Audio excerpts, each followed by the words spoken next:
அதுக்கு முன்னாடியே அண்ணங்காரன் வாங்கி கொடுத்துட்டு இருப்பான். உன்கிட்ட நான் என்ன சொன்னேன்? நீ என்கிட்ட மட்டும்தான் பேசணும், நீ என்ன மட்டும்தான் பார்க்கணும், என்னை பார்த்து மட்டும்தான் சிரிக்கணும்னு நான் சொன்னேனா இல்லையா? ஆனா நீ எதுக்காக இவ்வளோ கீழ்த்தரமான பொம்பளையா இருக்க?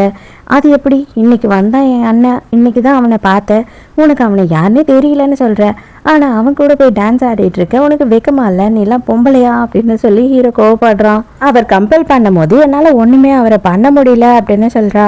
அப்படி கம்பல் பண்ணா நீ எதுக்கா இருந்தாலும் சம்மதிச்சிருவியா அப்படின்னு சொல்லிட்டு ஹீரோ வந்து ஃபோர்ஸ் பண்ணி ஹீரோயினை கிஸ் பண்றான். அதே நேரத்துக்கு அண்ணங்காரனை பார்த்தா ஹீரோயினை தேடிக்கிட்டு இருக்கான், எங்க தம்பிக்காரன் கூட்டிட்டு போனான்னு. அப்பதான் லூலு வரா. நீங்க பண்ற எந்த ஒரு விஷயமும் சரியில்லை, எதுக்காக வேலைக்காரி கூட டான்ஸ் ஆடுறீங்க அப்படின்னும் போது, இதை பார், இது என்னோட லைஃப், உனக்கு ஆல்ரெடி தெரியும், பிஸ்னஸ் மாதிரி தான் நம்ம கல்யாணமே நடக்குதுன்னு சொல்லிட்டு அதில் நீ வந்து என்ன கேள்வி கேட்கறதுக்கு எந்த ஒரு உரிமையும் உனக்கு கிடையாது, நீ பேருக்கு மட்டும்தான் எனக்கு பொண்டாட்டி, நீ எந்த உரிமையும் எடுத்துக்க கூடாது அப்படின்னு சொல்றான். அவ அப்படியே பேரஞ்ச மாதிரி பார்த்துட்டு இருக்கா. அப்ப பார்த்தா ஹீரோவும் ஹீரோயினும் இருக்கிற ரூம்ல இருந்து சவுண்டு வருது.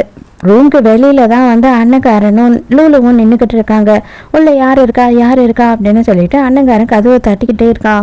கதவு திறந்துட்டு உள்ள போய் பாக்குறாங்க. பார்த்தா உள்ள யாருமே இல்ல. அப்போ அங்க ஒரு கபோர்ட் மட்டும் இருக்கு. அங்கதான் ஹீரோவும் ஹீரோயினும் ஒழிஞ்சுக்கிட்டு இருக்காங்க. ஹீரோ வந்துட்டு ஹீரோயின் கத்துவாளா அப்படின்னு சொல்லிட்டு இல்லாத சேட்டெல்லாம் பண்ணிக்கிட்டு இருக்கான். இவளால பேச கூட முடியல, சும்மா இருடா அப்படின்னு கூட சொல்ல முடியல. இவனும் இவளை கத்த வைக்கிறதுக்காக எக்கச்சக்கமா டார்ச்சர் பண்ணிக்கிட்டு இருக்கான். அதே டைமுக்கு லூலு என்ன பண்றா அப்படின்னு பார்த்தா அண்ணங்காரக்கிட்ட ரொமான்ஸ் பண்றா. இங்க யாருமே இல்லை, ஏன் நம்ம 2 பேரும் வந்துட்டு நெருக்கமா இருக்க கூடாது அப்படின்னு கேட்கும் போது இவன் செம்மைய காண்டாயிடுறான். இதை பார்த்து ஹீரோயின் திரும்பிக்கிறா.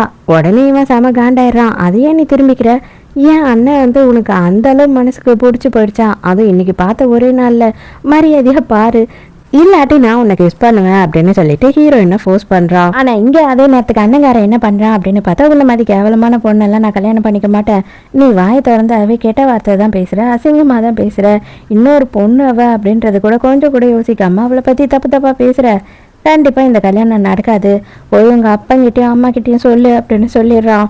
அதை சொல்லிட்டு அண்ணங்காரன் அங்கிருந்து போறானா. இவங்க ரொம்ப நேரமா அந்த கபோர்டுக்குள்ளேயே இருந்தாங்க. 2 பேருமே கீழே வந்து விழுறாங்க.